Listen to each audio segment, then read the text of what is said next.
Regular meeting of the Board of Finance and a joint tri-board meeting of the Board of Finance, Board of Selectmen, and Board of Education to start off fiscal year 2027 budget. Please rise for the Pledge of Allegiance. I pledge allegiance to the flag of the United States of America and to the republic for which it stands, one nation, under God, indivisible, with liberty and justice for all. I'm Lisa Hebner.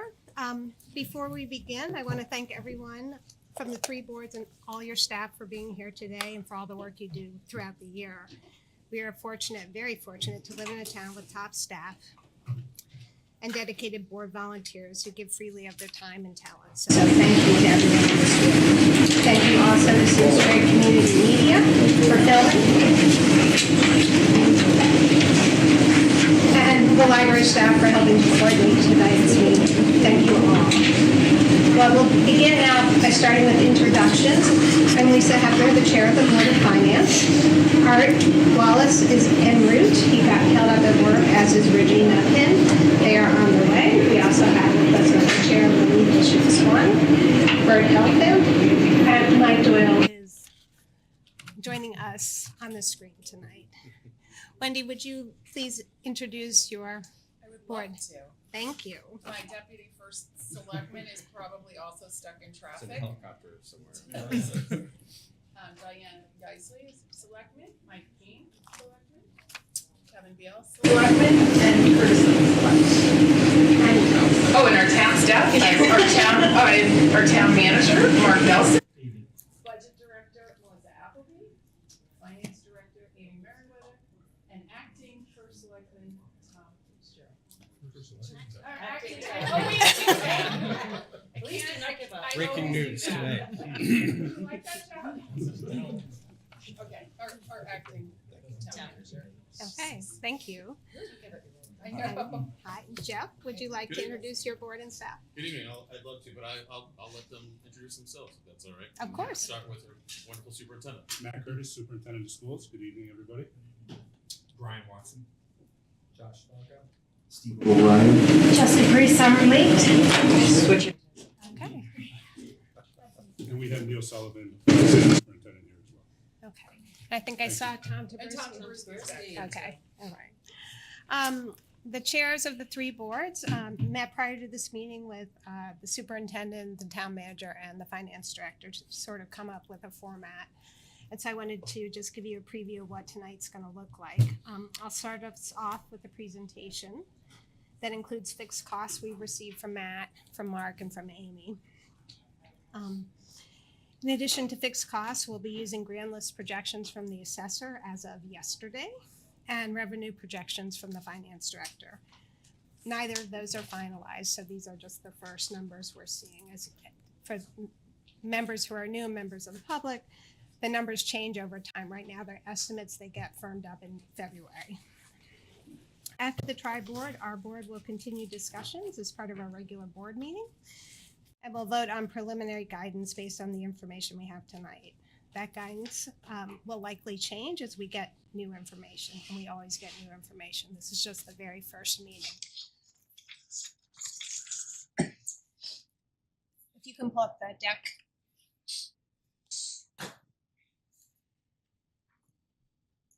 I just wanted to let folks know we're going to take a pretty high-level look, focusing on why this year's budget is difficult, what constrains our options, and what tools we have, and what decisions come next. For those who want to take a more detailed dive, we do have our annual financial state of the town letter posted on our budget website for anyone who wants to look deeper, and we can also find it to your boards if that's something you would like as well. Each year, next slide. Each year, the town and boards come together to adopt a budget. The balance is what we need and what we want to spend on education and town services with what we can afford and are willing to spend while protecting the long-term fiscal health of the town. The process always involves trade-offs. Like most towns, Simsbury's needs and wants always exceed available resources, requiring choices, prioritization, and compromise. We can do almost anything, but we can't do everything. hearing. I am speaking into the mic, right, Mark? If it's not amplifying me, but on TV, you'll be able to hear it. All right, moving parts to the next slide, please. Budgets are more than numbers. They reflect community values and involve interconnected decisions. Changes in any one area can affect other areas. Costs, services, debt obligations, affordability, competitiveness, long-term fiscal health, and these can be impacted in infinite ways.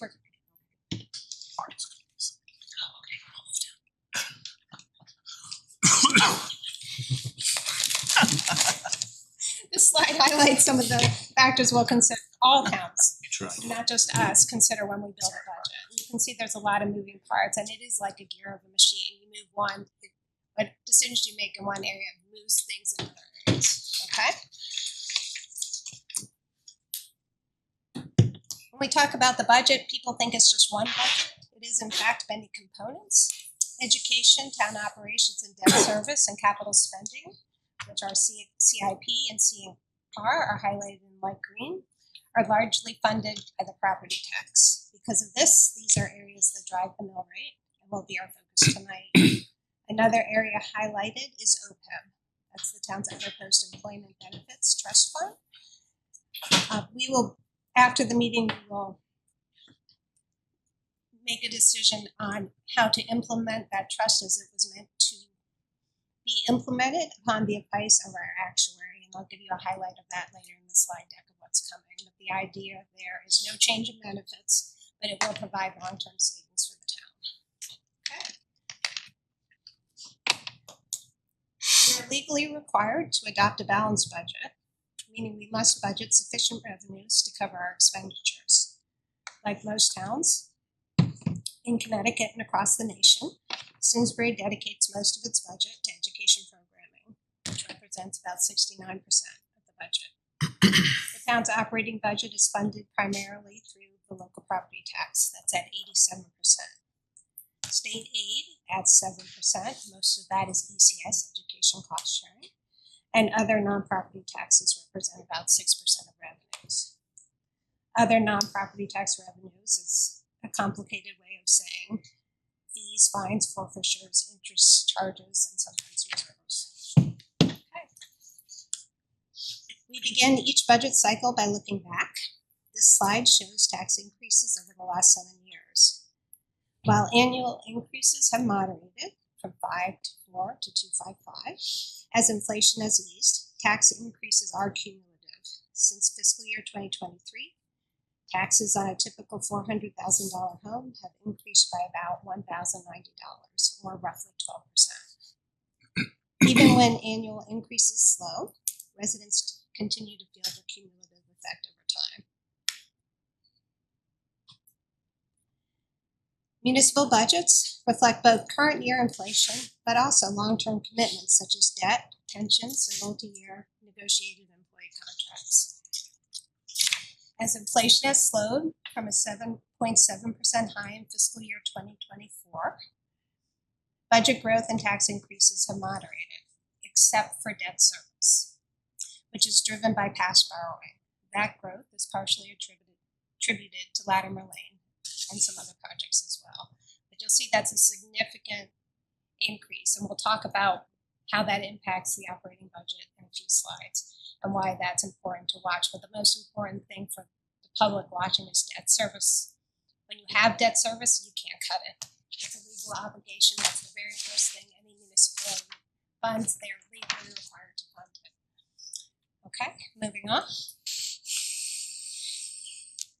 Comparing peer mill rates helps us assess economic competitiveness and long-term housing stability. Among Avon, Farmington, and Glastonbury, Simsbury has the highest mill rate.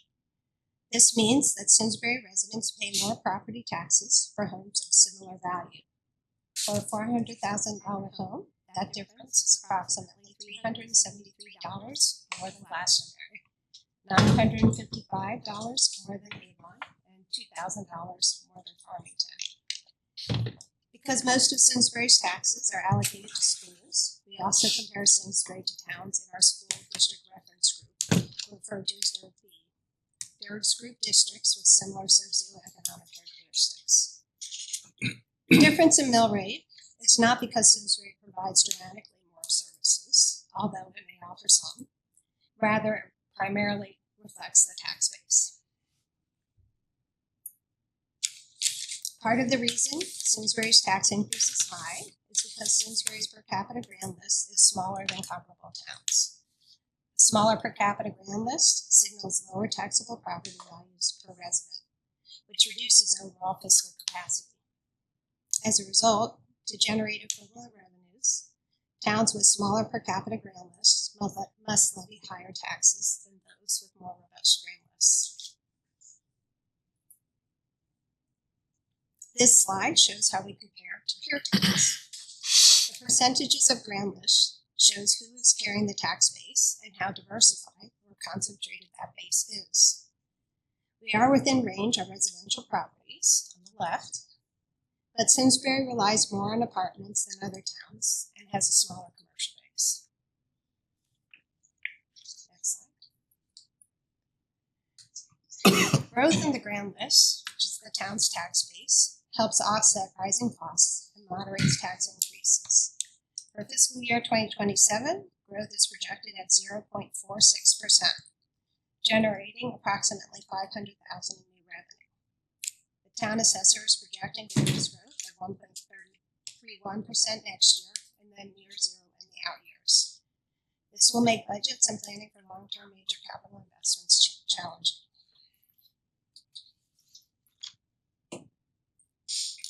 This slide shows the net new revenue to the town. There's a slight decrease in non-tax revenue, which again includes fees, charges, fines, forfeitures, grants, interest, and reserve contributions. For the upcoming budget, the grand list and the reduced non-tax revenue net the town just $269,000 in new revenue. And I'll just sort of let that sink in when you think about what our budget increases have been in the past. This is not sufficient to offset cost increases, making this year's budget challenging. Next slide, please.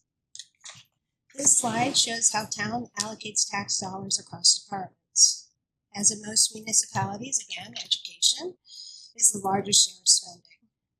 Debt service is unique. Once bonds are issued, the resulting payments become a fixed legal obligation for the life of the bond. Those payments cannot be changed during the budget process and cannot be reduced if the budget fails. Just to give you an idea, in 2022, fiscal year 22, our debt service was $6.5 million. It's now $9.5 million. If we think about all the things we want to do with our operating budget, what would you do if you had an additional $3 million? One of the things we're going to be talking about as well is how we're going to moderate a temporary spike in the debt service by using capital reserves. Our plan uses a little over $2 million. What would you do if you had $2 million to spend on CNR? All other departments retain at least some discretionary spending. Next slide. But discretionary spending is relatively small, at 19% of the total budget. 81% of the town's costs are fixed costs. Fixed costs include debt service, 100% of which is fixed. It is always paid first. Salaries and benefits, which are mostly negotiated, health insurance, pension plans, and utilities. This chart does not include non-public school spending, which is also a state mandate. Okay. Town and education fixed costs are increasing at a rate higher than the rates of inflation. See CPI, Consumer Price Index, is at 3%. The Social Security COLA for seniors and those receiving Social Security benefits is at 2.8%. With the assumptions as they stand today, and if nothing changes, we would be looking at a 5.13% tax increase, well above the rate of inflation. But we will immediately bring that down to 4.3% by implementing year 2 of a 3-year debt service plan to cover a temporary spike in debt service from the latter living project in Rhode Island. This plan was developed by the finance director and adopted by the Board of Finance last year. Again, that's $2 million going to that. That's $2 million that cannot be spent on CNR or other capital projects. We highlight this reduction because it shows how critical debt service planning is. It allows us to smooth spikes and avoid mill rate shocks, all while avoiding fiscal cliffs in future budgets. Later, we'll discuss scenarios the Board of Finance may consider in this budget to plan for future debt spikes in anticipation of major capital spending in the out years. Because debt service hits not in the year you approve the project, but 2 to 3, 4 years out, it's critical that the planning begin even before the project is approved. Okay. The reason we are looking at a 4.3% tax increase is because we have a gap. New costs exceed new revenue, resulting in a 4.3% tax increase, even with the debt service budget. The biggest drivers, we're now going to look at the fixed costs that were projected by Mr. Curtis and Mr. Nelson, the assistant of the finance director. And here you'll see that the biggest drivers for the town are salaries and health insurance. Give me a minute to look at all that. The total town increase is 489 on the fixed costs you see at the bottom. Okay. Similarly, for schools, the biggest drivers are salaries and healthcare. Again, you can take a look at the numbers. Those dollars are a little bit bigger than on the town side, closer to 4.6 million at a 3.65% increase. Just as rising healthcare costs are affecting town budgets, many residents are feeling similar pressures at home. Recent news points to a 9.7% increase in the Medicare Part B premiums, which will modestly reduce Social Security benefits for people living on fixed incomes. While the 2.8% cost of living adjustment would have raised the average monthly benefit by $56, about $17.9 of that increase will now go toward higher Medicare premiums, leaving a net gain of closer to $38 per month. Okay. While many households in Simsbury earn high incomes, there is a wide range of incomes in town, which you see here. 19% of our households, that's 1 out of 5, meet the United Way's ALICE threshold, asset limited, income constrained, employed, meaning these households earn more than the federal poverty level, but less than the cost of living in Hartford, reminding not everyone in town is wealthy. Okay, next slide. This is the slide Matt first likes. Based on current estimates that will change over the next few months, we are projecting a tax increase of, again, 518, but brought down tonight to 4.3%, with the Board of Financing using capital reserves, again implementing the year 2 of the debt service offset plan. To reach a tax increase closer to the COLA rate of 2.8%, we would need to reduce budgets if revenue does not change by 1.5 million. To approach a 2%, again, if revenues do not change, that figure rises to about 2.3 million. To get us to a no tax increase would require a 4.4 million reduction, which I think everyone in this room knows is not realistic. That's collective across the two. Okay. Collective across Yep. the two. Yeah.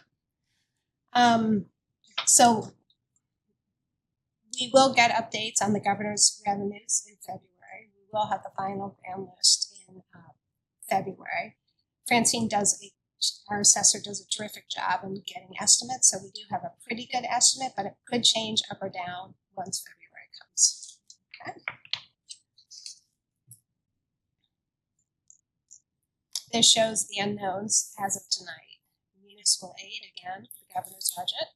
The grand list was finalized February 1st. Other non-tax revenues are being worked on as we speak. And of course, goals and priorities of the Board of Selectmen and Board of Education are just beginning, will be finalized in the next few months. Okay. This slide shows the tools the town can use to lower the tax increase. These are not in priority order, and it will take all three boards. First, we have reserves. Using reserves can credit savings back to the taxpayers, but they must be used carefully to avoid what we call fiscal cliffs, situations where spending less today creates burdens for future budgets. As part of the 3-year debt service plan, as I mentioned before, you'll see the Board of Finance is planning on using $900,000 as one of the tools to get the tax increase that brings it from the 5 to the 4. Health reserves. We may use a portion of health reserves consistent with town policy to lower operating costs for health insurance. That is dependent on the consultant recommendation and the health of the fund itself. While not certain, we do have information that it is looking favorable, and we do expect to be able to use some health reserves as a tool to lower budgets. Amy, when can we expect those numbers? For the use of reserves. So any point in time, if we wanted to compare it to what the increase is gonna be for next year, we'd probably have to wait until January. So we'll have a better idea of how much that will bring it down, but that's one of the tools that we do anticipate using.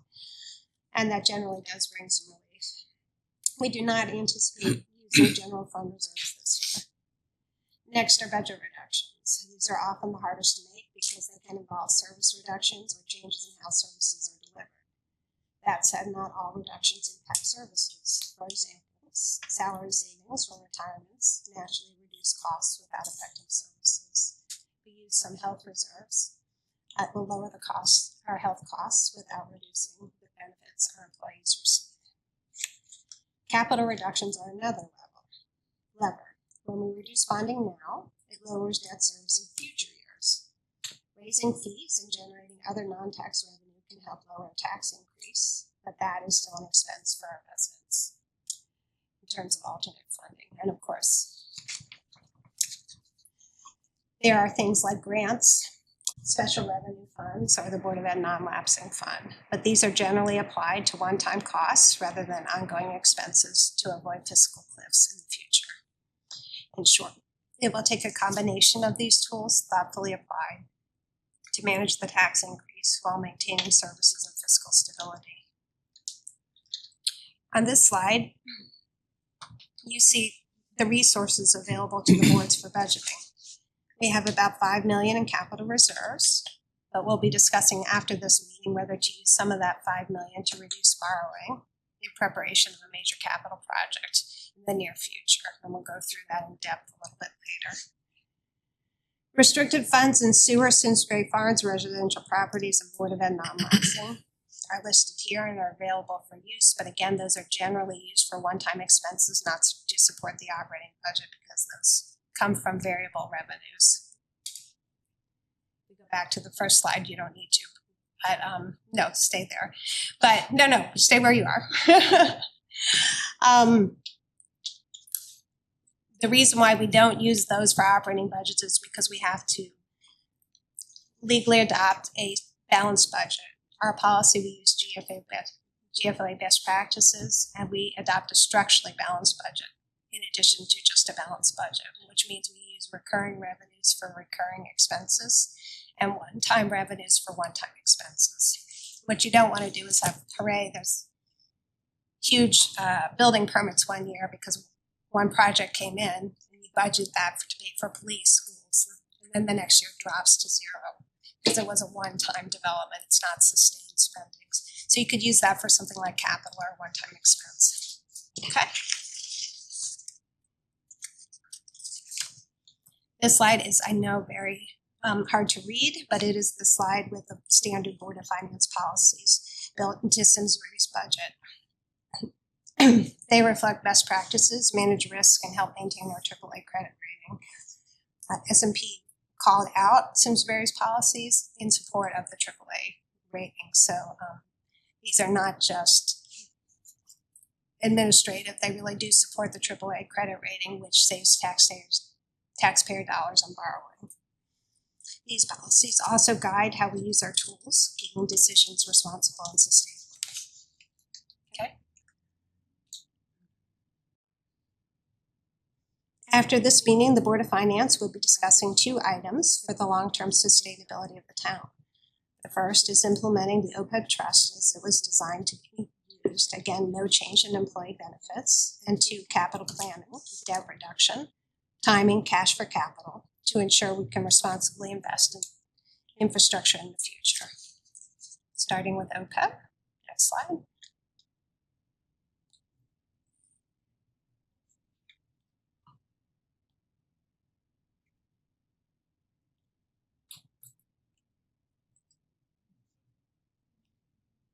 So this is the most exciting slide because it says 20 million in savings. So I'll just preview that. A long time ago, the savings. Exactly. There we go. This is the happy slide. We're happy to report that the town's OPEB trust, retirement health benefits, is now fully funded.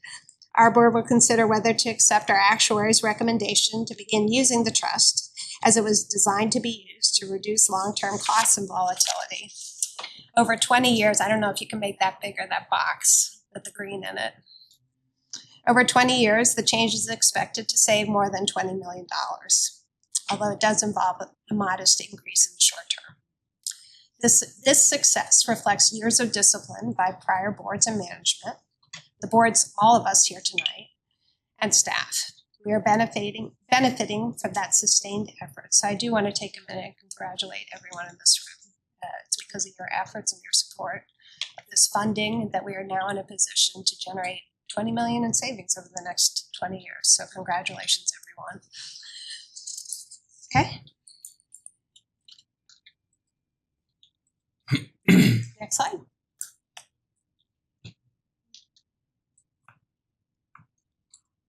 Later tonight, the board will also evaluate whether to gradually reduce borrowing and increase pay-as-you-go cash. That's for capital funding, particularly in anticipation of future infrastructure needs. Specifically, we'll consider whether to use some amount of capital reserves to reduce borrowing. Next slide, please. I'm now going to speak to the elephant in the room and in broad terms. How might a town, any town, reasonably and responsibly fund a major capital project, balancing affordability and need? There is no easy answer. All options have trade-offs. If we decide to go forward with a major capital project in the next 5 years, we will likely need to do a combination of all these things, and all of them are hard to do. We can increase taxes, but we know there is a limit, and we must beware of the balloon bursting. Again, debt service hits later. If a budget fails, debt service will never be cut. We are legally obligated to pay it. That means the cuts will come in education and the town. We can get more grants so property taxpayers don't bear the full brunt of the cost. But those grants are hard to come by, but there may be some state grants available in the near future. We can constrain operating budget growth in education, safety, roads, parks to offset debt service growth, but that may reduce the quality of town and education service we offer. If you think back, debt service was at 6.5 million, it's now at 9.5 million. What would you do in your operating budget if you had 3 million more to spend? We do a major capital project that will go even higher, unless we can reduce some of our borrowing now. We can make a policy decision that we prefer incremental increases in taxes instead of a one-year spike and shock in the mill rate, but that means foregoing mill rate relief in any given year. We could extend the bonding term, which lowers annual costs, but shifts more of the burden to future taxpayers and future boards. You can imagine 30 years from now, someone sitting in our seats and none of us being here looking back, and they're still paying for the decision we made. What will they think? Did we make the right decision? Did we not? I don't know. Or we could increase cash funding for capital now to reduce future tax shock, an option that feels counterintuitive but can smooth costs over time. Before you change the slide, I did an animation, so I hope you know how to make the animation work. Okay, next slide. What? Can you hit? Increasing cash for capital now while decreasing borrowing creates capacity for a major project and provides revenue to offset a temporary mill rate spike. We will model what that looks like after the tri-board, but doing that does come at a cost and means some resources are not available for other projects or other borrowing. Okay. Keep going. members of my board asked that I go through this, so we will. As we look ahead to next year's budget, it's helpful to begin with how we ended in fiscal year 25. All three boards have just closed the fiscal year 2025 budgets, I think, last month. We finished the year with a revenue surplus of about $2.3 million, or 1.9% of the budget. When a surplus occurs, a common question is why? The first thing I want to point out, and I'm sorry I didn't do this graphic, but the University of North Carolina has a graphic that says balancing the budget, expenditures, and revenues. And on the revenue side, they have a dark cloud because it is notoriously hard to project accurate revenues. But it's important to emphasize that ending the year without a deficit is extremely important. Deficits can indicate spending is outpacing revenues. We can fund balance, reduce flexibility to respond to economic downturns or emergencies, and raise concerns with credit rating agencies, potentially increasing borrowing costs. Over time, deficits often result in higher taxes or service reductions. Municipal revenues are inherently volatile and difficult to project with precision. Each year, some revenues come in better than expected, while others fall short.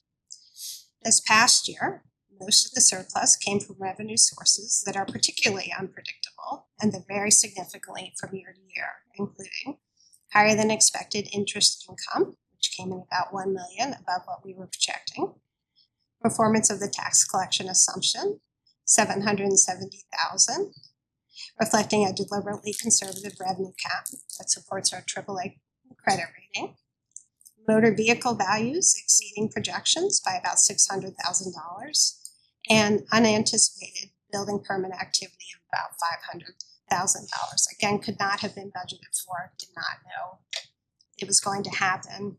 Higher than expected interest income. How did we not get that right? Well, we make our call in February, and then it's with us for the next 18 months until the next budget cycle. The call is made in consultation with Amy, working with our investment advisor to try and get to the right number, but as we all know, the economy changes dramatically in the course of 18 months. You just can't always get that right. And then the motor vehicle values exceeding projections during, you recall during the pandemic, car prices jumped in value, and then post-pandemic, we expected them to fall. They did not. That's where some of that revenue came. Because these revenues are volatile, they are not appropriate to build into the base budget. Again, that goes back to the difference of a structurally balanced budget versus just a balanced budget. Recurring revenues support recurring operations. One-time revenues support one-time expenses.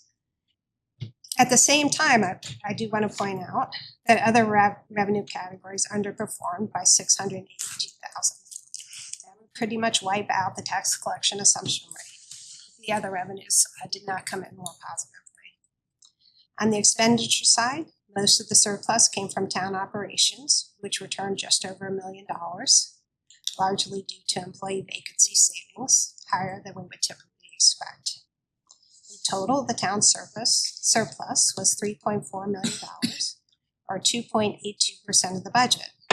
Of that amount, $2.8 million, or 2.28% of the budget, was contributed to capital reserves.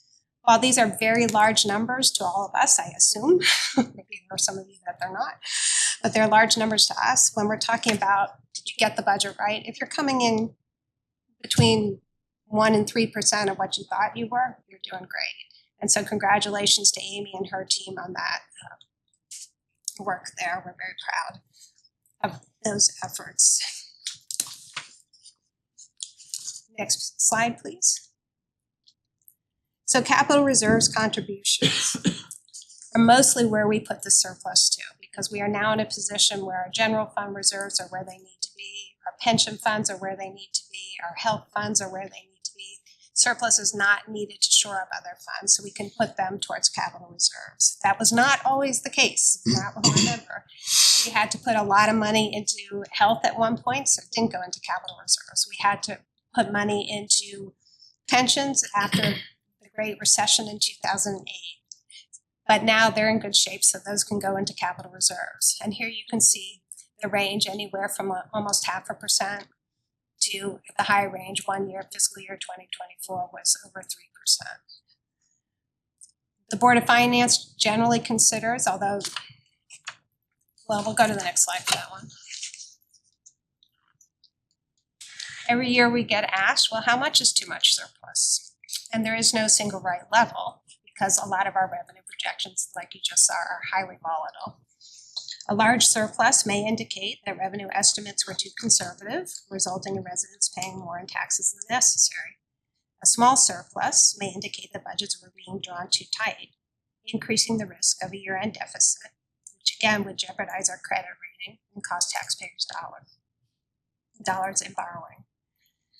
The Board of Finance generally considers a year-end surplus equal to 2 to 3% of the operating budget to be reasonable and consistent with sound fiscal management and to preserve our AAA credit rating.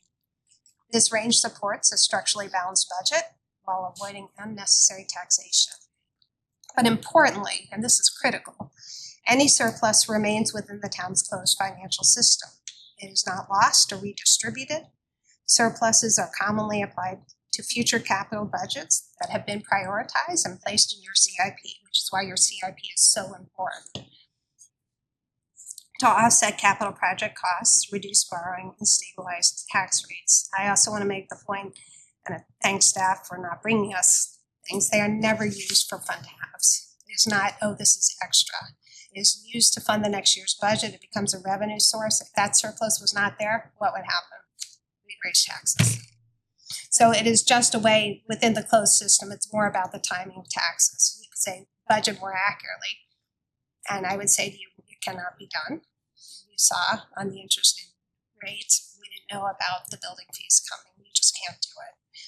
So then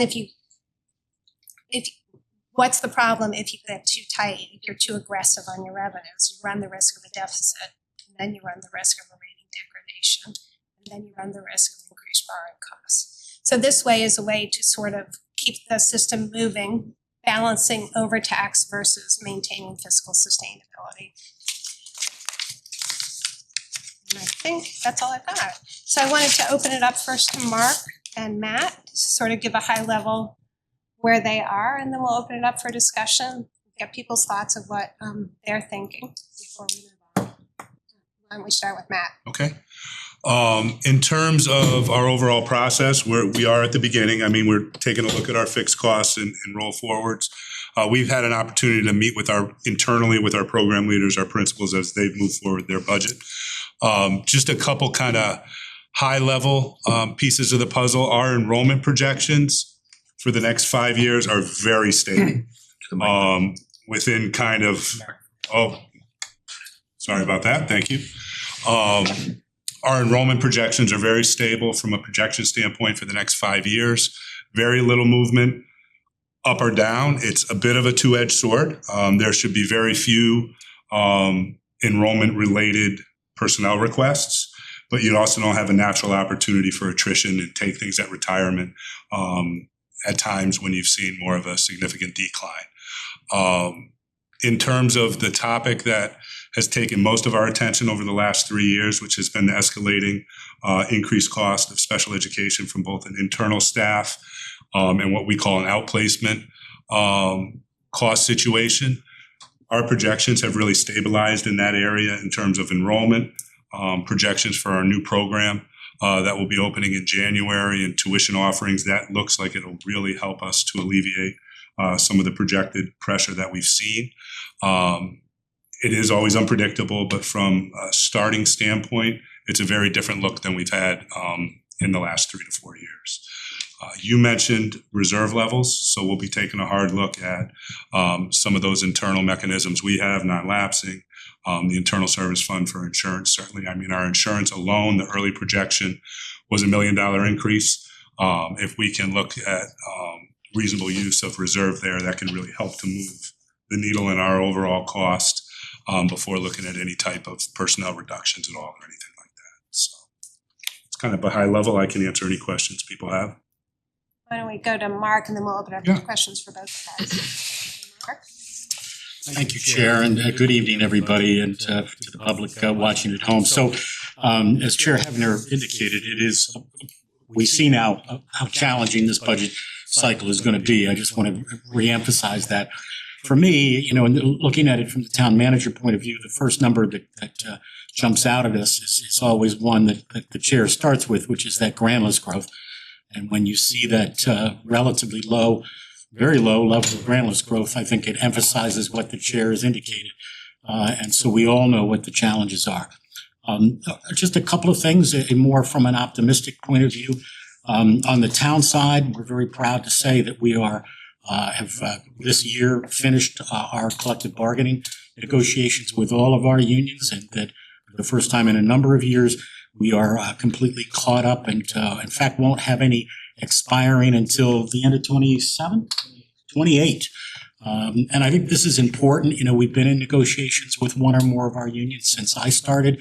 I made it a priority when I became your town manager to get some clarity around what those costs would be. As the chair indicated, and as you see tonight, non-discretionary costs. The big one is salaries and benefits, right?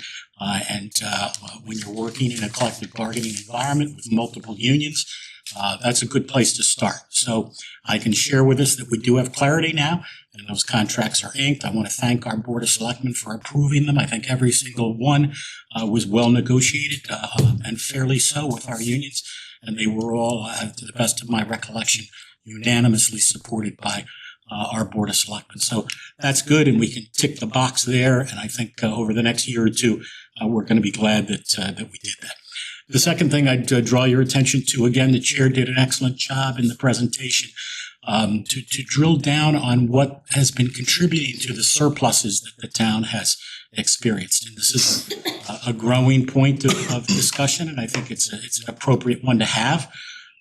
For my part, on the town side, about $1 million in savings, largely because of vacancies and staffing. I can't take a lot of credit for this, because the bad news is a lot of that comes from vacancies in our police department and the difficulty that we're having in recruiting police officers. I would defer to the chief on this, but the last report I got was we were down 5 officers. And anything more than that definitely runs the risk of boosting your overtime. So we're going to be looking at upward pressure on police overtime as we continue to have challenges filling the positions. But that said, it's great that the town side could contribute $1 million, not just of the 3.4 or whatever it was of the total, but that the majority of the savings, if you look at that surplus, and I don't know if we could put that slide back up, showing the $3+ million and where it comes from. Part of it is obviously revenue driven, which the chair spoke to. The difficulty that we have as a town, all municipalities have this challenge to accurately project revenue. And so there is a benefit to being cautious when you're projecting tax collection revenues. And there is a benefit to particularly being careful with respect to interest income. It's interesting, we had about $700,000 in excess revenue coming from return on investment. I think that was after our boards, correct me if I'm wrong, actually increased that number. The Board of Finance took a good look at that and listened to the recommendation of our finance director and our consultants and actually increased it. Now we look back a year later, and when we were right to do that, in fact, might have still been a little bit too conservative. So all of those things are true on the revenue side. But I want us to focus, and my team is focusing on the expense side, because that $1 million in savings, we've got the detail behind that. We're happy to share it with board members, and we've got to drill down. Take a deep and hard look at not the personnel savings, but the savings in other lines as well. And what our team is doing is we're looking at those individual expense side lines and seeing, are they repeatedly coming in under budgeted? So can we cut them? That's one of the places we would look to save maybe as much as $300,000 or $400,000. And then the last thing I'd comment is, and the chair also put this up, what do we need to cut as a town, both sides, as Matt indicated, to get to the 2%. Let's just say that the boards are happy with the 2% number that was on that slide. And I believe we would need to cut about $2 million.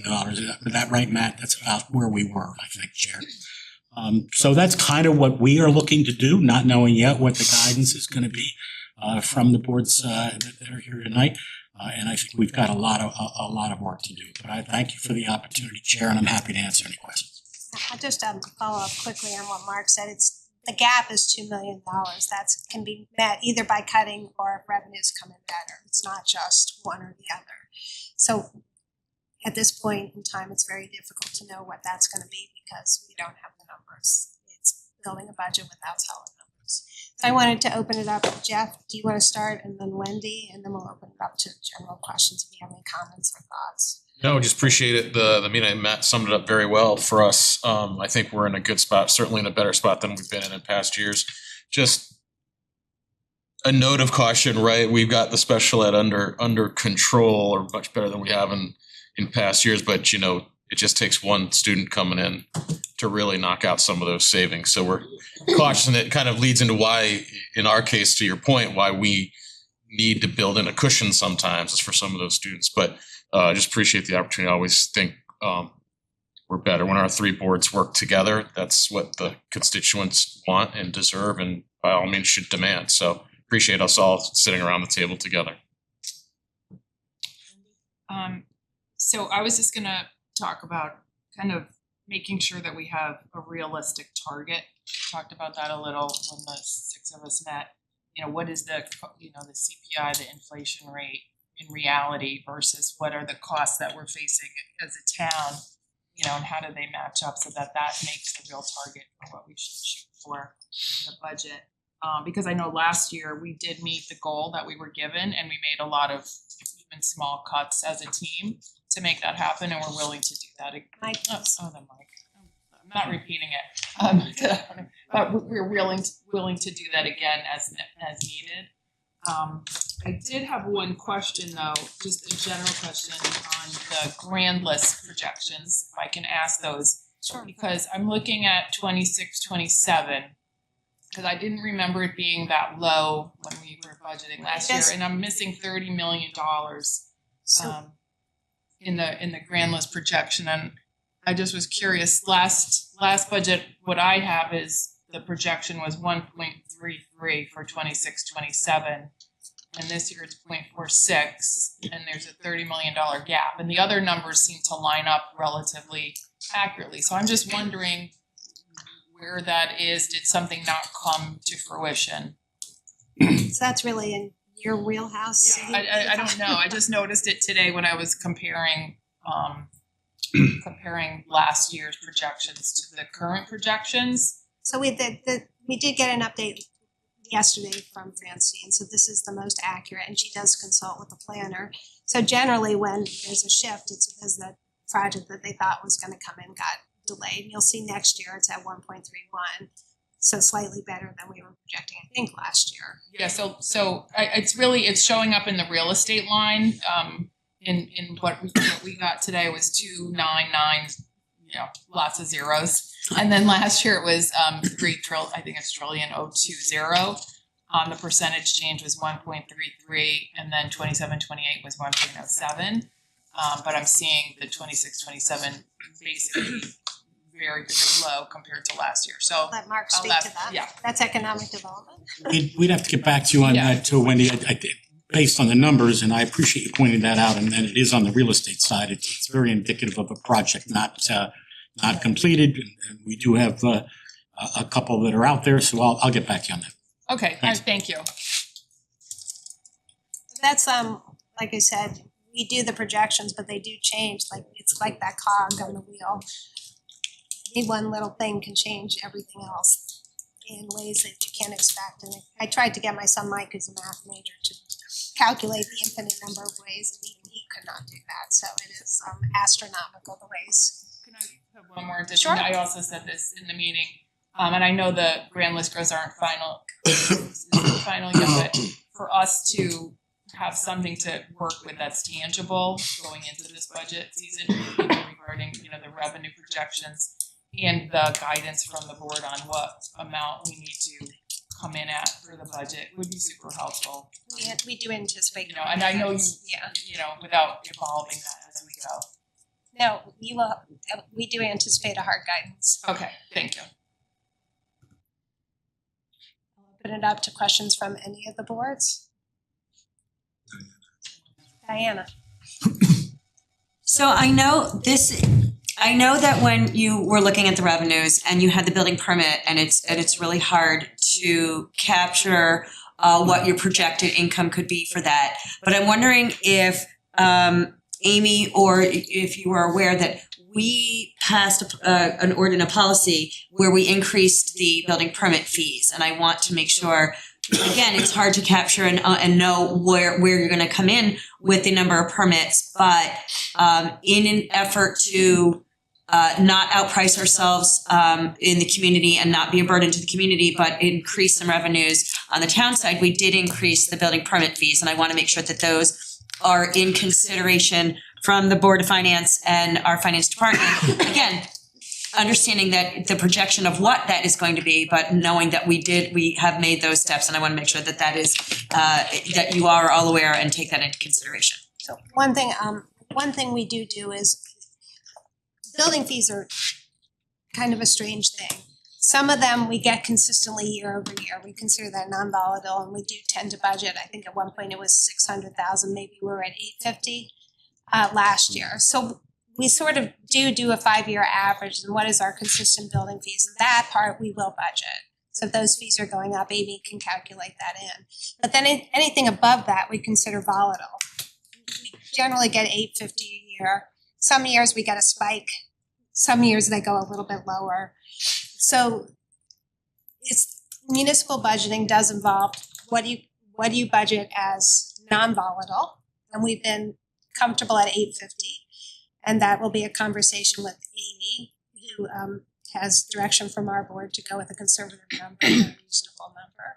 And then any volatility we don't put into the base budget, but that volatility doesn't disappear.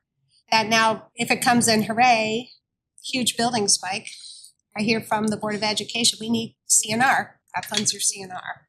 We don't use it on fund to haves, that then fills the needs that we have not been able to meet elsewhere. The reason you don't budget for it is if it doesn't come in, what's the risk? The risk is deficit. Credit rating. Increased borrowing costs. So that's sort of the theory behind it. It's again, it goes back to that cog in the wheel. But we will budget some of the non-volatile. And some revenues have a volatile and a non-volatile component. And picking where that line is really is in Amy's wheelhouse. And we do rely on her to do the analysis. We look at generally a 5-year average. We might look at long-term trends, but it's very, very difficult. And we do go conservative there because the risk of getting it wrong is so great. Okay, other questions? Yeah. Lisa, you mentioned that the debt service went from 6 million to 9 million. Do you have a trend that you could show us of what it's going to be over the next however many years until it's paid off, and when is it paid off? Yes, so we do have that. Can you pull up the debt service slide again? I missed it, sorry.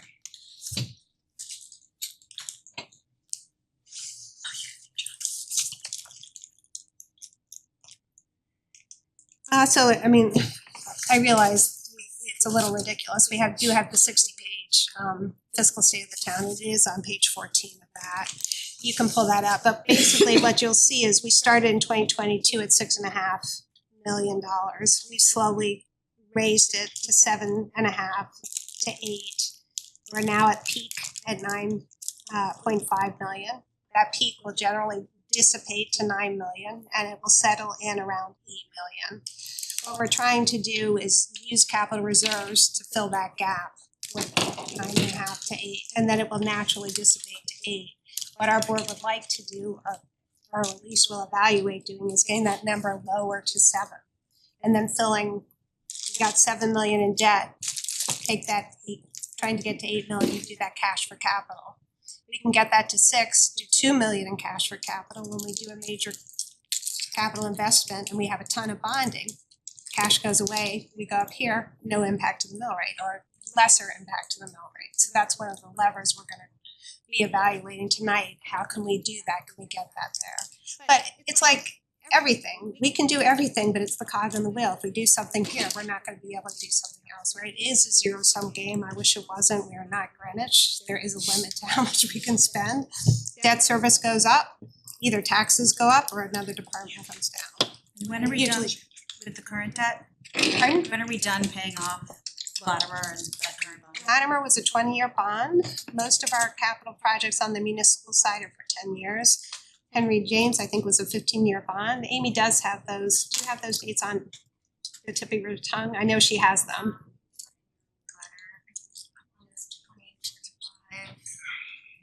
Runs 2050 something. Yeah, to your point, Jessica, one of the things we try and do, or tried to do for many years, is you bond a school project for 15 years. As soon as that project drops off, the debt service comes down, natural time to bond the next one, so that you don't lose the gap. It doesn't cause the mill rate shake. The challenge is if you have infrastructure needs that cannot wait, we generally do a major school project every 15 years. We did Henry James, then we did Latimer, a little bit of an overlap. But if we start doing them all together, that debt service number can start to rise, 6 to 9 to 10 to 13. We saw in one of the Gold Coast counts, they were shocked when their debt service went up to 17% because they hadn't been planning for it. They did all this capital, it didn't impact their budget in the current year, didn't impact their budget in the next year, didn't impact their budget in the next year, and then whoa, didn't see that coming, new boards. They didn't know, yeah. You see, you talked about the competing values a little bit, and I think that's something we all are challenged with. And when you talk about the large scale projects, and what you want to make sure is you have intermittent funding to do the maintenance along the way. I do want to mention, because it's been a topic of our board for the last several years, is our capital non-recurring, which are our smaller building improvements, and we've been supplemented by the capital reserves, which has been great. We've been able to get a bunch of the work done. But in terms of what sits in our operating budget, is a number of $550,000, with which we normally buy buses out of, and it really limits the amount of flexibility we have. So just the importance of continuing to look at how we juggle all these different things, so we don't go a year or two in an effort to save a little bit, not being able to replace some of those basic things, because you end up kind of where we are now with the condition of a few of our buildings. So a couple of points there. I mean, I know you don't want to hear this, but you can always spend capital in your operating budget. There's nothing prohibits you from doing it, but like you say, the trade-offs, that might mean some. I get that, and I'm not looking Yeah. for a debate. I'm just saying it's the mechanism by which we've done it in Simsbury for 20 years, and the dollar figure hasn't changed, that's all. So, It has changed its capital reserves. We Right. used to have none. right. And I think we've given you 1 million for Farms Village. We did, I think, 750 last year or 800. I don't know off the top of my head. So, and the year before a similar amount. So those dollars were not available. So it's true, it's not in your operating budget, it's dollars that you can spend on capital. So we are trying to work with that. But if you increase your operating budget. Just saying it's a challenge, that's all I'm saying. It I'm is not a looking to get in a debate about it, it's a challenge. I mean, it's gonna be a challenge because you saw our grand list, $250,000, and we're talking about a $4 million increase in the budget. 259, Sharon, 259. So that's really when people say they don't want economic development, well, this is where the rubber hits the road. This is what that means. It means there isn't money to pay for the costs that are going up. Mark, one of the things in the fixed costs that sort of stuck out to me, and maybe you could speak to on the salaries, Amy's chart does over the fiscal year 2026 budget, but if you do a year to year, you're at 5.8%. I was just wondering sort of what's driving some of that salary. Is there something to see Can that? we Because put- I only can we saw check the that? year, I only saw the 2 years and it wasn't that big. Can you pull up the fixed? Try to put it back on the screen. I mean, you can get back to me later on that or us on that later, but there's just one that sort of struck out. While you're doing that, healthcare, Amy, that's going up about 10 to 12% over last year. So just to put that in perspective for the public. I had a question, for Board of Ed. Do we anticipate any realized savings this year from the new building improvements? we see any adjustment for the budget on that? I think when we present our budget, we don't get into the new building until January. We're already in conversations about tuitions with multiple districts, so that'll be part of what we present overall in terms of, like when we presented to you guys before, how we're stabilizing that outplacement cost by taking in some tuition dollars. So I think you'll see an immediate impact on it. It's a place we're more stable this year than we have been in the last 3 to 4 years. Have you brought this students back in, and or will that be for next year that you're capturing the savings of outplacement costs?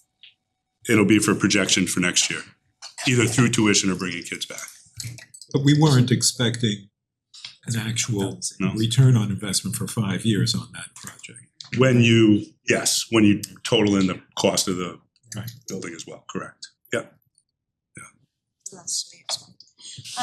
On this chart, you'll see salaries are showing 2.68 on the town side, but that's the change of the fiscal year 2026 budget.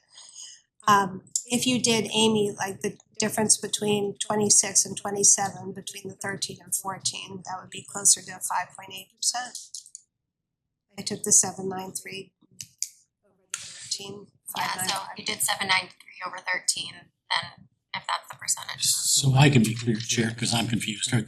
These are budgeted, not actual. So when we say we turned in $1 million surplus, and also the impact of the vacancy factor to the budget isn't factored in here. So the town, and this is complex, but the town budgets for a vacancy factor. So if you've got 10 vacant positions and you budgeted them all at $100,000, you've got $1 million in your budget.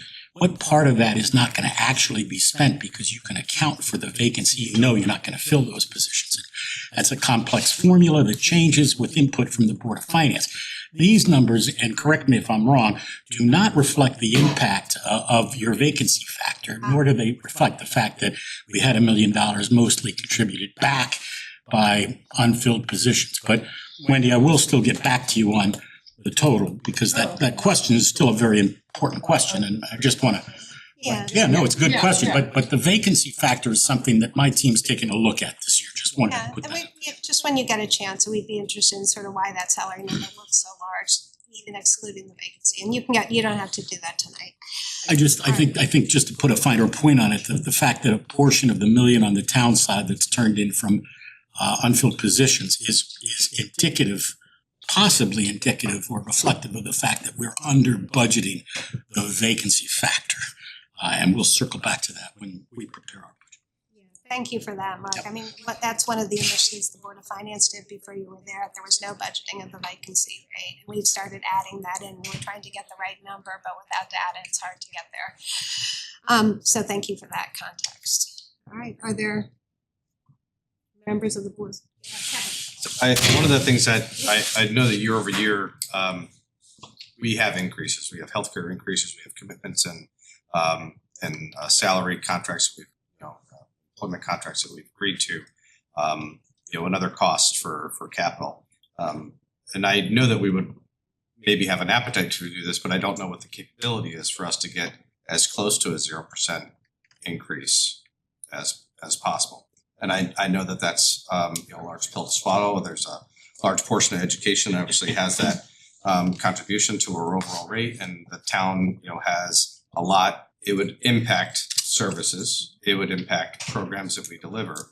And I think that this town has grown accustomed and appreciates the high level of service that's offered here. But the year over year increases have also become uncomfortable. And I'm interested to know if there are others that feel that same pressure in that same way and getting as close to zero on a year over year increase as we can on the increase.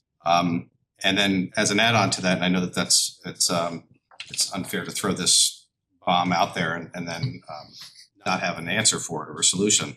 But we are getting pressure on housing and developments, which is going to increase density, which will increase a population that will expect services on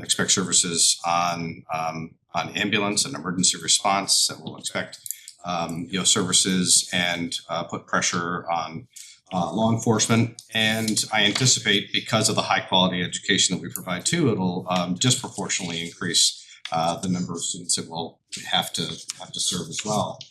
Whether or not they're renters or property owners, the goal I think is density, and I don't know where those cost curves cross on the number of new developments, the increase in cost to serve those residents, and the maximum revenue that we could capture from those people. But there may be a formula or some work that we could have, and you may have access to it as well. But that's a concern for me, is not only what we have in front of us here, but also planning, as we talked about fiscal cliffs in the out years. And then even more complicated are with those new costs, new services and all that, the fact that we had presentations years ago on the infrastructure constraints in education now for the buildings that we currently have, and knowing that the population increases, that becomes a larger issue. So I unfortunately I don't have solutions there, but those are things that I come to this table wanting for us to talk about. We'll have hard conversations on individual line items, but I also want to be cognizant of what the out years look like as well. That's all for me. I think Thank you.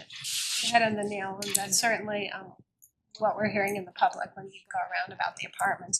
We did have actually an outstanding presentation by our planner, who put together all the projects, the anticipated population, anticipated school enrollment. And what is fascinating, you hear from Matt that our enrollment is flat when we've increased the apartments. What is going on there?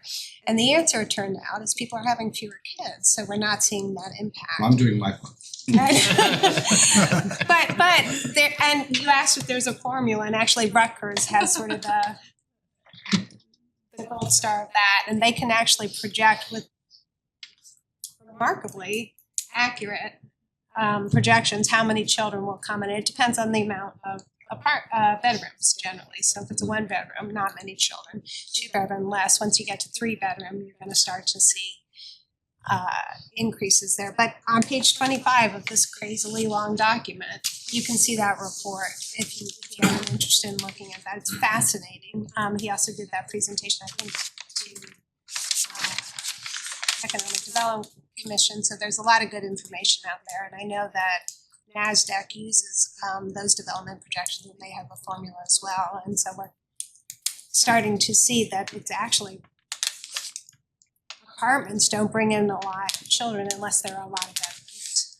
So that was sort of fascinating that people are having less children. So it's incongruous. I mean, how can we have all this development and have flat and, like last year, declining enrollment? How is that possible? And that's a nationwide trend that we're seeing, according to the experts who came in and talked about that. But it's sort of fascinating to think about. Isn't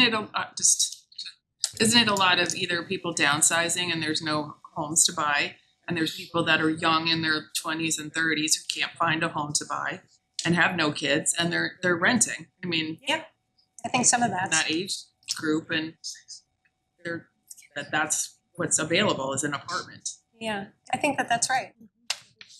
But going along to this whole, we talked about this again in the room. And I think you guys talk about it every year at the public hearing. People don't want growth. We hear that from some people. They don't want growth, and they don't want any costs or tax increases. And the two, to me, they're sort of mutually exclusive, because if you don't have any growth, you're going to have to pay more taxes. And then that gets into, do we cut services? And do people want their services cut? Because there are obviously people here that can afford to pay the taxes and want the services. I don't have an answer to that. We hear that door knocking. That's kind of the thing that you hear every year or every 2 years when you're out campaigning. And it's just kind of a dichotomy of who lives in our community. Yeah, and we actually, like the nation, there is a big wealth gap. We have growing. Yeah, and we have some in like 1 out of 5 of us in this room are struggling. 4 out of 5 don't care. I mean, you go to a lot of doors, and these people, no one cares. They love Simsbury. They love all their services, and they're. I care. But. No, I'm just saying. There are people that are content and willing to pay. You guys have talked about it too. That luxury tax. I'm not saying that's a good thing. I mean, I don't wanna have to face people and say there's a 5% tax increase.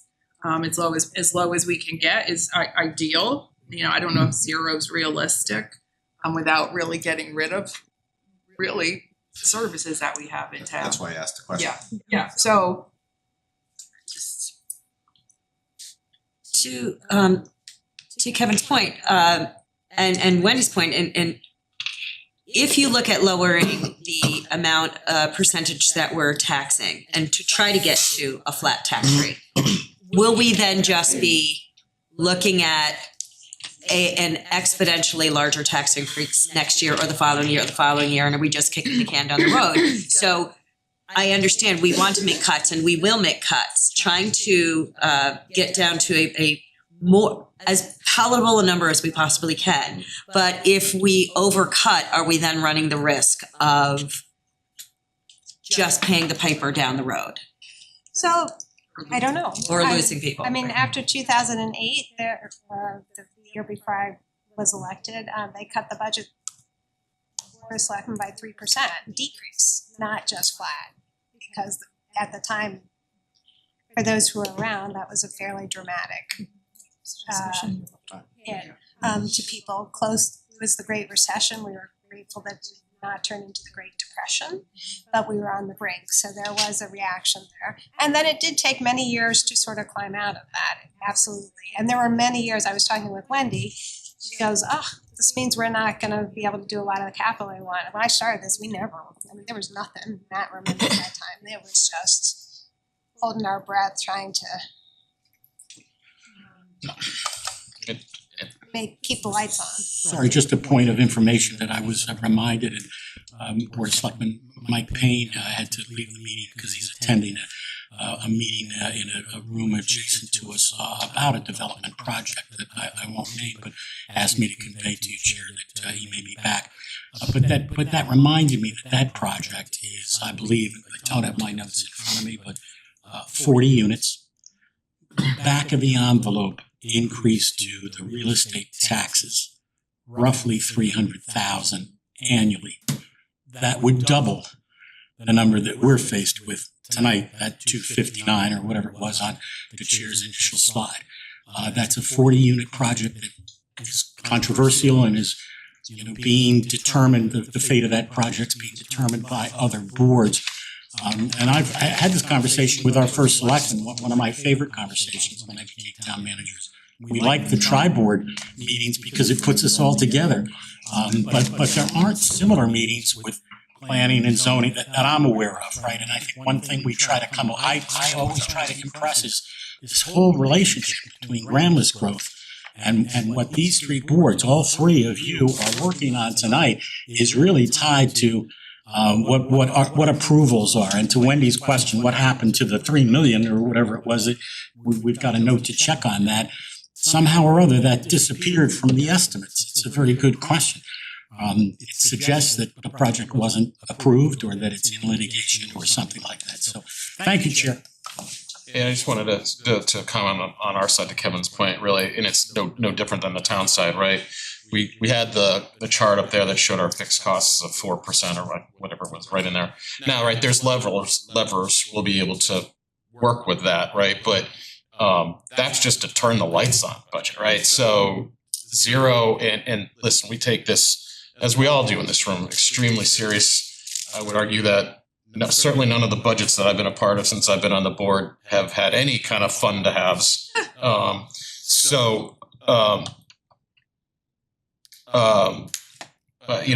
would argue that getting to 0 is not possible, or it's extremely difficult and will ultimately lead to sacrifice in services. But there's levels we can push, and we will, and we take that all very, very seriously. I mean, I think everyone wants, it's a great town.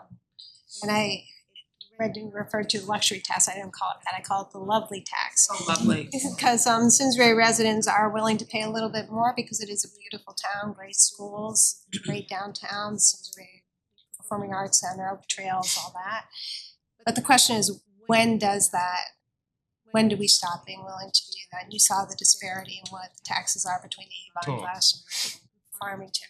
at what point do people say, no, I'm not willing to pay any more on the luxury tax? And when that budget bursts, as it did with Avon, 3 failed budgets, as it did with Canton, 2 failed budgets, as it did with Bloomfield, failed budget, what do you cut? The one thing you cannot cut is debt service. So it comes from education in the town when that happens. So are we close to that? The budget's passed in a fairly good margin, but it's much lower than it used to be. We used to pass at 80, now we're in the 60s. So it really depends. We know that consumer sentiment, well, we don't know. We think consumer sentiment is the lowest it's ever been. We don't have as good data. A lot of the data we used in our analysis is from September. There's no updated October data. We did see some data in Great Britain that says our unemployment is at the highest level it's been in years. But if you look at other sites, they'll say it's great. So we don't know exactly what's going on, and that makes decision making a little bit challenging this year. But we use the data that we have, and to the extent we can. And again, to Jeff's point, it's really about it's taxes. When I ask people, are you willing to pay more taxes? They'll say, what's it for? And so that's part of the conversation as well. And then the second question is, it's not just what is it cost, but can I afford it? And it's not just what is it cost, can I afford it? It's also, am I willing to pay it? And we have seen our neighbors say, no, I'm not enough. And because a lot of people at home are feeling similar pressures. So I think, but I do want to congratulate this board, the 3 boards. I mean, it's hard to remember back in the pandemic, but remember inflation was 7.5%, remember that? And our budgets were high then, that's when we had the 5-1. But as inflation has come down, the budget increases have come down, the tax increases have come down. That doesn't mean our residents aren't feeling it because it's cumulative, 1,000 more than you were paying 4 years ago. It's a lot. And some people are paying a lot more because of the shift from commercial to residential. So no easy answers, never any easy answers. We have not exhausted all the levers and we do not have all the revenue. So we're gonna watch it carefully, but this is a year to do. And to think about priorities if you had to cut, obviously, we all know the drill, you cut the things that have the least impact to the least number of people, not your core services, stuff like that. We hope we don't get to that point, but I just want to make a comment. We've talked about sort of leveling out on our enrollment, and we're not seeing the same number of increases as we might expect from this development in apartments. While that's true, and please tell me if I'm wrong, gentlemen, that our percentage of special education students is rising, however, as a percentage. So while our total numbers down, our special ed numbers are going up, and or maybe not down, but level, and that means more expensive students to educate. Matt, do you want to speak to that? That's accurate. Yes. I mean, when you look back 5 years, it's really profound, actually. I mean, enrollment increased by 1% in the special ed population in and of itself was about over 20% within that population. This year to next year, slight increase, much more even, like I was saying, which is leading to more balanced cost assumptions moving forward. Yeah. So that's true when you look at a 5-year span, a little more stabilized last 2 years. And it just, EdSite has a bunch of statistics. If you look at that's about 2 years behind. Yeah. Where we are actually, but Simsbury does have more students with primary disabilities, but also receives a lot more educational cost sharing dollars. So in some ways it's balanced in that. Not entirely, because we know some costs can jump quite hugely. But that the state is dealing with that. We hope that they get their funding a little bit more accurate and consistent. I think the problem is less so at the local level and more at the state. They need to step up. That's right. I just want you to clarify for the public what you mean by that, because when you talk about flattening enrollment but increasing your special education population, it doesn't necessarily mean that people are moving to Simsbury specifically for the special education program, bringing more enrollment in. It means students are being identified for special education services who are already within the district. Just because I know when we talk to the public, people, it's a perception that, and it does happen, just like, but not in any necessarily percentage that people move to Simsbury because we have good schools, period. It's not a percentage that is out of line with regular education students that people move necessarily to the district for special education. These, if you're having flattening enrollment, but you're having increasing special education, that would be people identified within the district already as a higher. It's consistent trends Yes, in like districts right. as well. I just want to make it clear for the public Absolutely. so that they understand what that means. So that was just a clarification. But I do have a question. Again, it's a Board of Ed, and maybe this is just too getting into the weeds. But you know, when we look at the budget for now, we're going to be looking at our 27 budget, but at the same time, we are looking at our out years. And you know, I know from the town side, we're going to be looking at our CIP and what may we take off now and put on next year or play that game, you know, kind of not game, but like what can we manipulate and what can we look at holding off this year without looking at rising costs for future years. But then there's the elephant in the room of what are we looking at for our next large school project and when are we looking at that?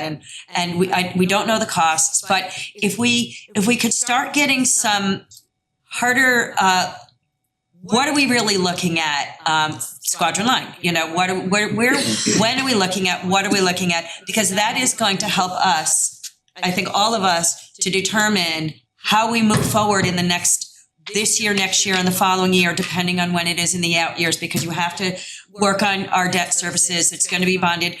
We will try to put money away, but we don't want to put off some projects knowing that they may be down the line in 5 years, that maybe we should take the bullet now and fund some other town projects now, knowing that that's, so I just want to be realistic in that type of forecasting and budgeting.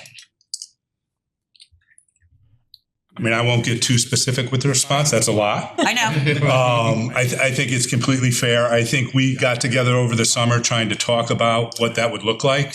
Couldn't really get traction. So the Board of Ed kind of pulled that conversation back, saying, I think we need to get our ducks more in a row relative to a next large scale project, meaning look at 3 different things so that when that time comes, we have all the information and the conversation can go somewhere, right? I think we felt like the conversation couldn't go somewhere. The number was so big, didn't have specifics to it. So we recently had a presentation. It was a great presentation by TechDon. I would encourage people to watch it, and I could send you all the materials, where we looked at Squadron Line relative to what would be the cost of maintenance over the next 5 to 15 years, kind of that if you do not address it in a large scale way, what would that be?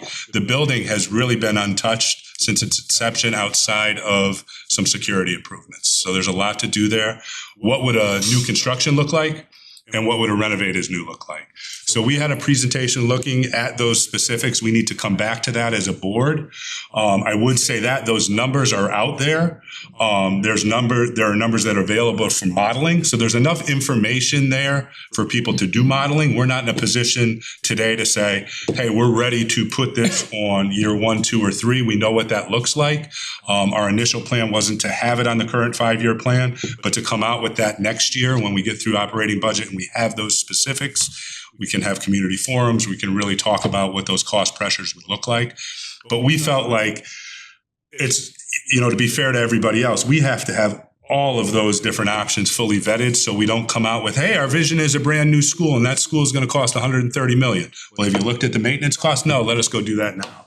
I really want to have all that information so we can have that conversation. But in terms of preliminary work, an analysis for the Board of Selectmen and Board of Finance to do, the numbers are there. We can provide the numbers. If we want to do modeling and you want us to come back with another layer of information, we can certainly do that.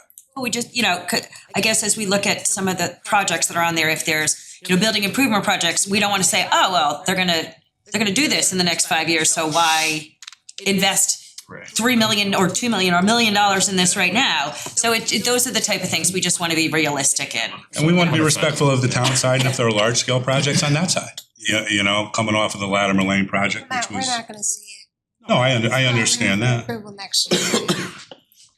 We don't plan to put it on our current 5-year plan submission. But will it be next year, like 28, let's do it this year? We're sitting here next year, So I don't have that answer, Lisa. so it might be. Might be. So that means. You know, and then that discussion would be the timeline and what the debt service looks like, which goes back to, I think, a couple of your slides, which weren't specific to Squadron, but were more global on, do we need to look at different modeling and moving capital money around for whatever that large scale project is. So the only thing I would add to that is some of the levers we need to take time to implement. And so if we do it at year one, we won't have some of those levers, so that means the other levers to pull will be keeping operating budgets tight. So, you know, those are the things we can But in the meeting, I was just gonna say, I kind of conveyed, if it's not on the books yet, right?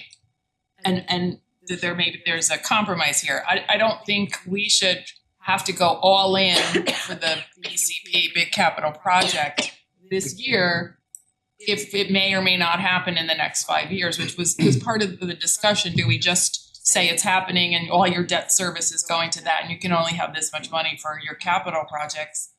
If you're saying it's not gonna be on in the 5 years, maybe you account for it incrementally, but not make it the focus of this year's budget, because we do have capital needs and we're in the middle of trying to prioritize those. And if this is coming in 28 and we have no room to do anything else, why are we spending our time doing that? So that's also the part that we need to get back from you guys to account for how you can account for it in a smaller way so that we can still do the day-to-day CIP stuff that we're facing. Yeah, so it is gonna be, if we don't know when it's coming, obviously the CIP is not gonna be very useful. So I don't know how, I mean, that's for you guys to work out. I don't know how we do that. But if you think there's a possibility of it being on next year's CIP, we should start planning for it right now. So. So Kevin's been trying to say Well, something. I will add one piece that's interesting to look at in new legislative developments that could potentially take our what is a relatively low reimbursement rate from the state side because of our economic profile as a town from 35% up to 50%.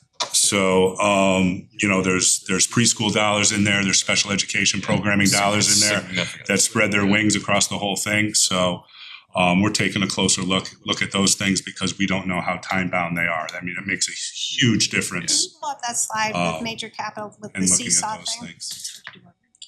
You can pull that up real quick. Yeah, so I think that's one of the things when we think about how would we generally pay for it, if you have an opportunity to get grants that we might never get again, that's an important factor. So if you'll see up there, you know, if you're gonna do a major capital project, you can increase debt service and increase taxes, or ways to get that number down. One is grants, which are generally not available. What we're hearing tonight is that they may be more available than anticipated. So that would be one way.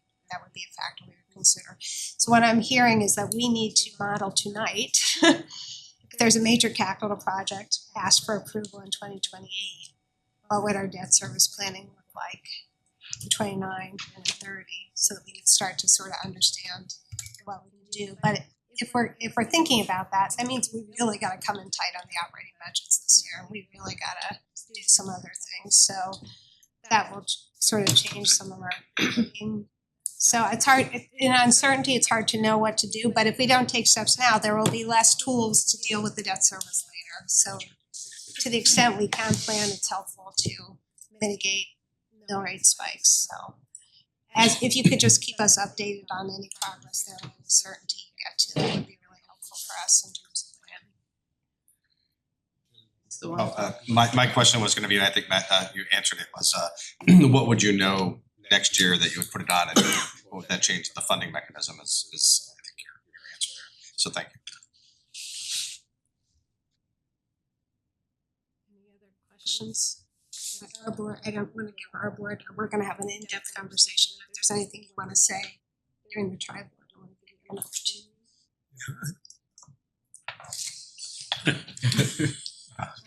Brilliant. I'd like to, just to sum up where we are, right? We're talking, what we've all discussed, and there are a lot of good points here. Very limited grant list growth, very little in the way of new revenues that we can use to offset what we anticipate to be our increased costs. We also have some long-term anticipated costs. And the most prudent thing we can do is plan for them now, and to some extent that includes upfront expenditures using possibly cash for capital. If you say to hear the discussion about the OPEB trust, we can potentially save the town $20 million over 20 years, but there'll be an increase in cost this year.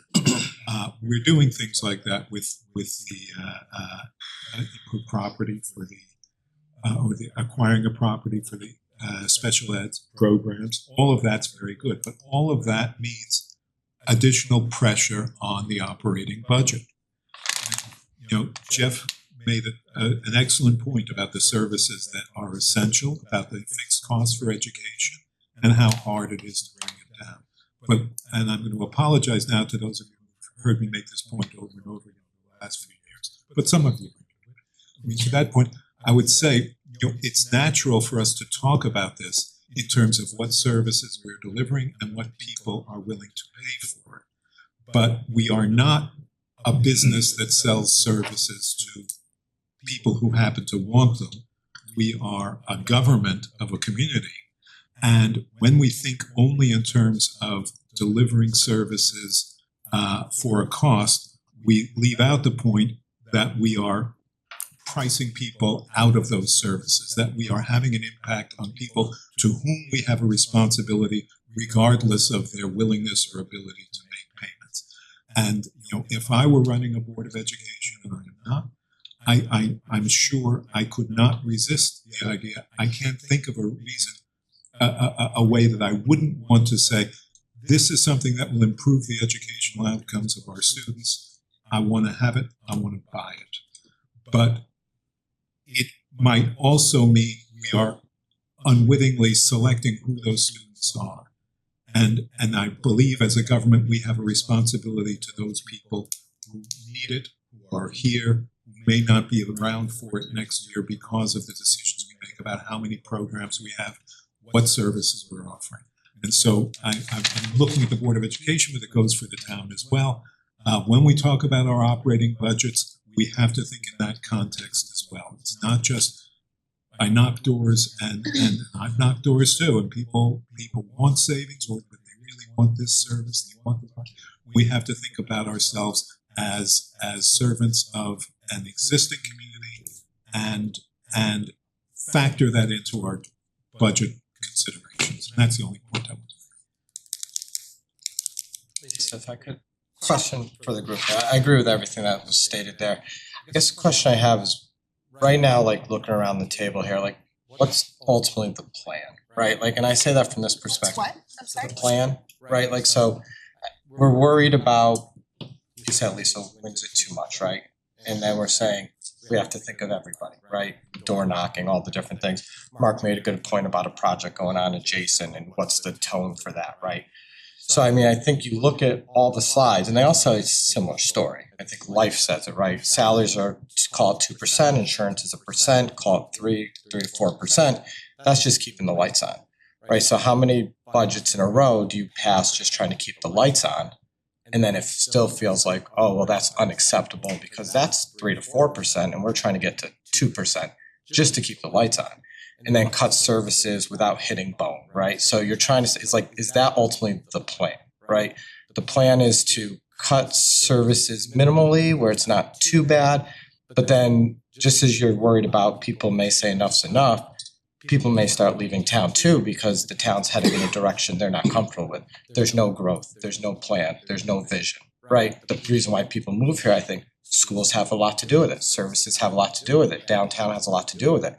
At what point does it go too far the other way where we're not growing, there's no vision, towns around us, that's where I want to be. I want to be on the upswing. I don't want to be just sustaining, just trying to survive. So again, I think we're all saying there's no right or wrong answer, but I think the way we're positioning it maybe is how do we just get by in a way that's manageable? Should we be thinking, I know we're all thinking, how do you grow the grand list, but how do we go in a way that We have a strategic plan, there's growth, people can see the vision. I think people know all around times are tough, no one's trivializing that. But do you say, okay, while times are tough, how do we come out of this strategically, not just, minimally, right, if that makes sense. So again, I don't have the answer for that either, but I do know just keeping the lights on is 3 to 4% on both budgets, and you say cut that in half, and you're like, all right, now we're just dimming the lights. Do you just want to be in a place where all you're doing is dimming the lights year to year, right?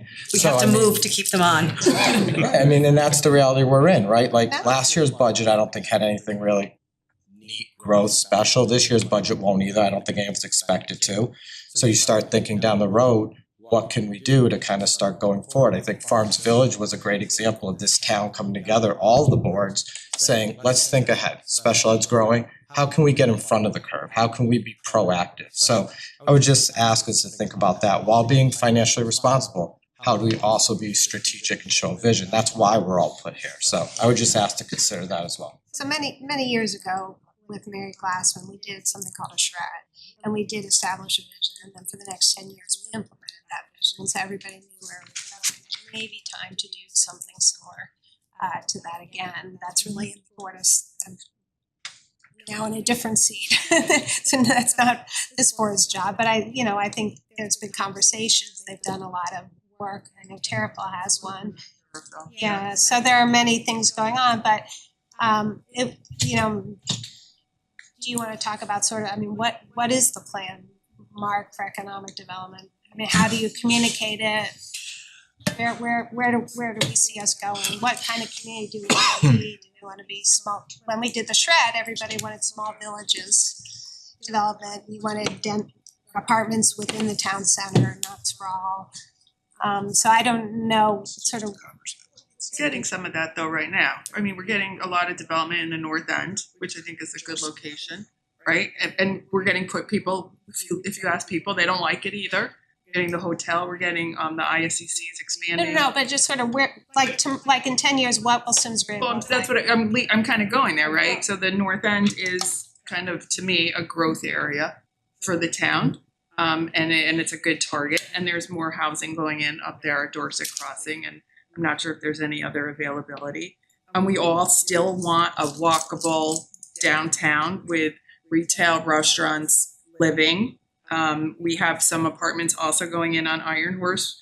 Again, people don't like that. Some of us do like that because that's really, to me, what the heart of Simsbury is that Main Street area where you can go and hang out and live and walk, and you're not in somebody's backyard hurting wetlands or something like that, right? So I see that. I think that is right now. And then we have the Terrifil plan, which has been a priority of our board for the last 4 years.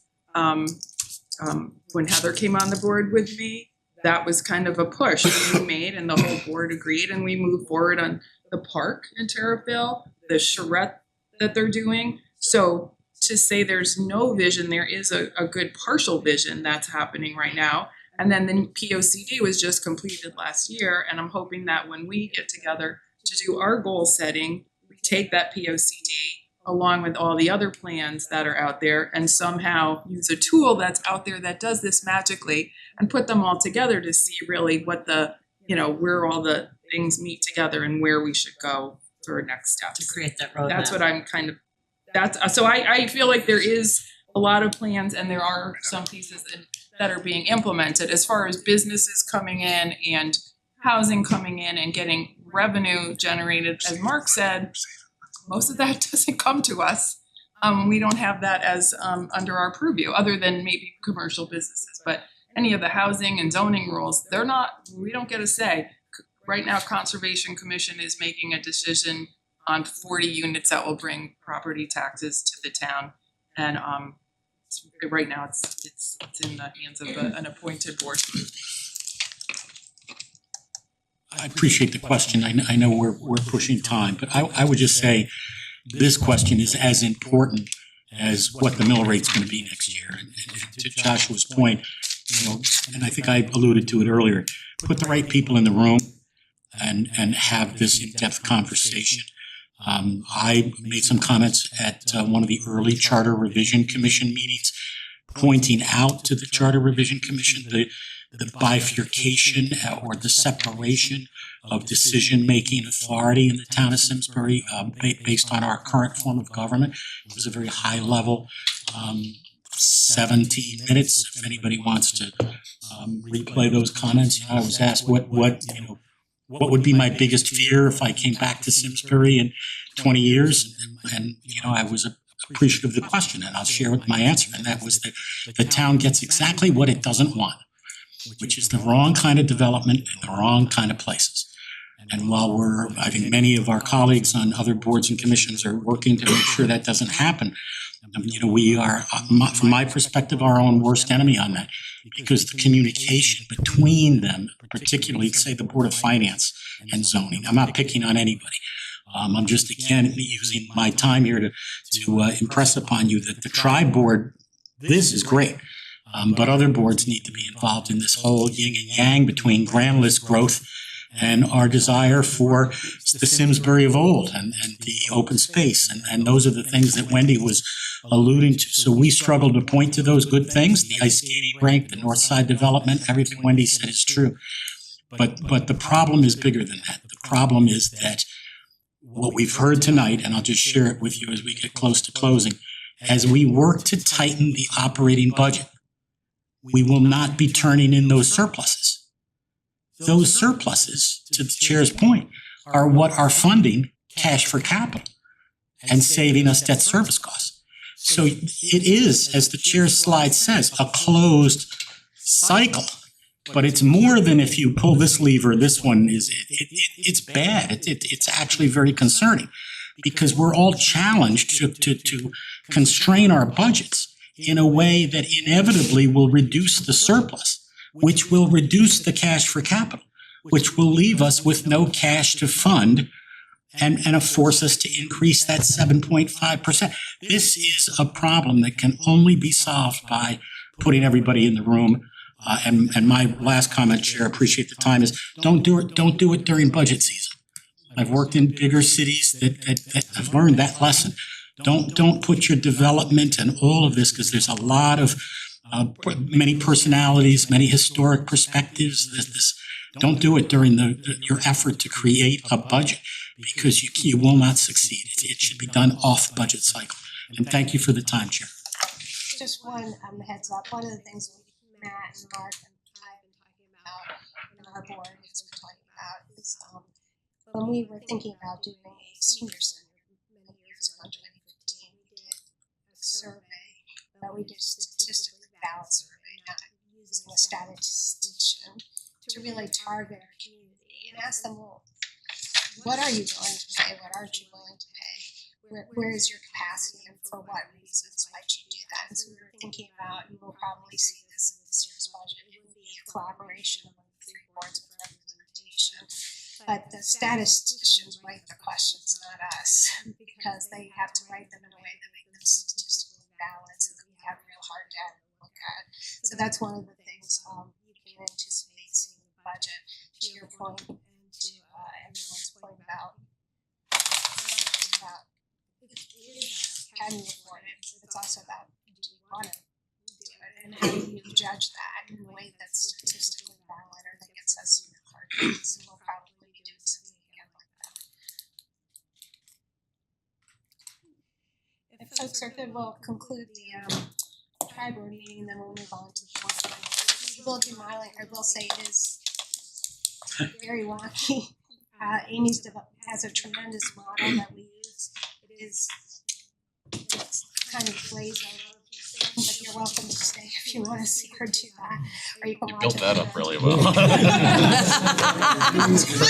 Everyone loves it. Wow. Can't wait. All right, so with that, we'll take just a quick 5-minute break for our board. I'm gonna go over to the conservation meeting. For over 40 years, SCM has been the voice of our town, bringing us together through local programming, education, and live broadcasts. SCM isn't just about television. It's about empowering our community, ensuring our voices are heard during government meetings, and celebrating milestones like our high school graduations. But today, SCM faces a challenge. Our funding structure is based on television subscriptions, and it's no secret People have been cutting the cord. With a shift to internet-only subscriptions, SEM receives less revenue. Even though all our programming is freely available online. We need your support. We need your support. We need your support. We need your support. we need your support. Your donation can make a difference. It will ensure that SCM remains open, continues to educate our youth, and keeps our community informed. Thanks to SEM, I've been honing my creative skills, helping me work towards my college degree. SEM is crucial for keeping our community connected. SEM isn't just here to broadcast local events. They're actually preserving Simsbury's history. Join us. Join us in preserving Simsbury's voice. Simsbury's voice. Together we can ensure that SCM continues to thrive for generations to come. Visit our website or scan the QR code on your screen to make your donation. Every contribution counts. Thank you for supporting Simsbury Community Media, where your town, your schools, and your government come together.